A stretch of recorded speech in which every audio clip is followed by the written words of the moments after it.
আসসালামু আলাইকুম। আজকে আপনাদের সাথে আমি রুই মাছ দিয়ে মুগের ডাল দিয়ে মুড়ি ঘন্ট রেসিপিটা শেয়ার করব। এখানে আমি পেঁয়াজটা ভালো মতো ভেজে নিয়েছিলাম, তো মশলাটা দিয়ে দিয়েছি, কষিয়ে নিয়েছি। এখন মাথাটা ভেজে রেখেছিলাম, রুই মাছের মাথাটা, তো ওটাকে আমি কষিয়ে দিচ্ছি।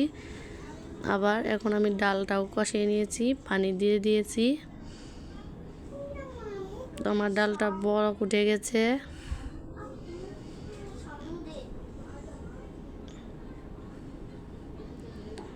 আমি কাঁচামরিচও দিয়ে দিয়েছি।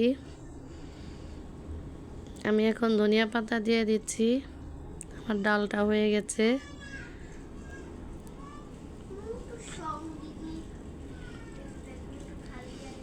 এখন আমি নেড়ে নিচ্ছি।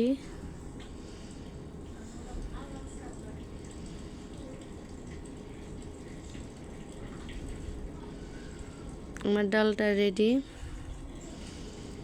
ধন্যবাদ সবাইকে। সবাই ভালো থাকবেন। আল্লাহ হাফেজ।